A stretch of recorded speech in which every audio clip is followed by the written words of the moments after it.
Team Zimbabwe, let us talk about yesterday's rallies. Mnangagwa was in Chipinge, CHAMISA was in Johannesburg, South Africa.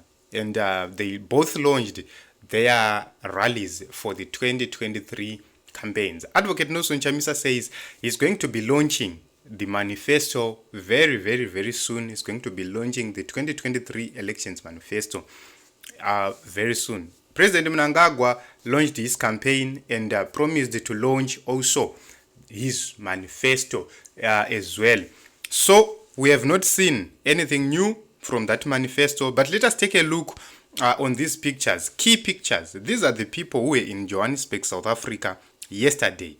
These were the people who gathered to see Advocate Nelson Chamisa, to meet with Advocate Nelson Chamisa. These are the people who gathered to see President Emmerson Mnangagwa. I have not said anything. I just said, let me show you what was happening yesterday. Ava ndo vanhu vavachamisa ava. Tarisaiwo muone.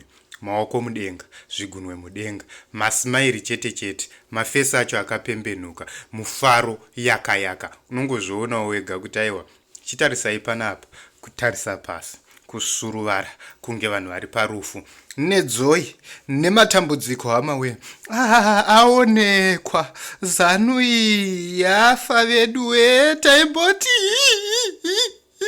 Yafa ZANU. This is the situation here, guys. Ukuku.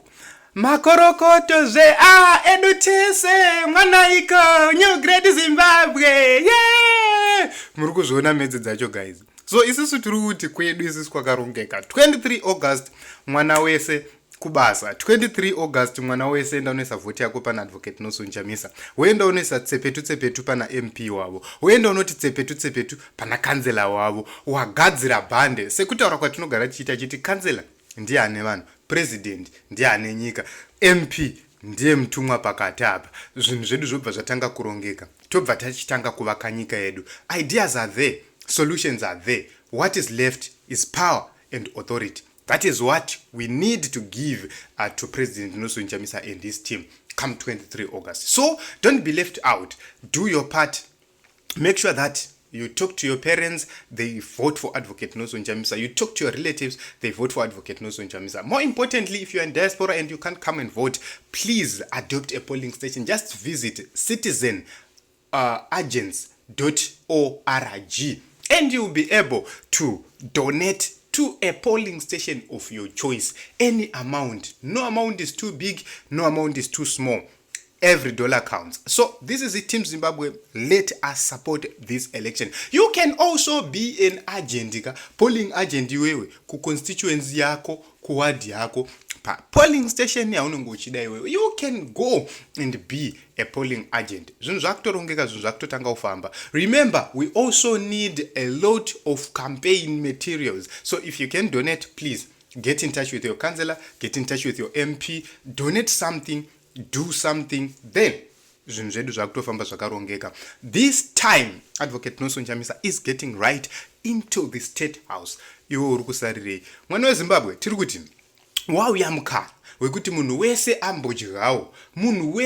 ambodyawo, inonzi citizens at the center, citizens being the nucleus. So which means tiri kumbotanga tadya isu vana, baba vasati vadi, baba vasati vadya. Baba ndo vanozodyawo mafufu, zvichireva kuti zvinhu zvese zvakarongeka. Team Zimbabwe, let us vote for Advocate Nelson Chamisa. Let us put the smiles on our children's faces. Atingarambeka tichingoisa vana vedu munhamo simply because tatengerwa wawa, simply because tapiwa ma-t-shirt, simply because tavhundudzirwa. No, this time around ukaona munhu achivhundudzira igwara ari kutya.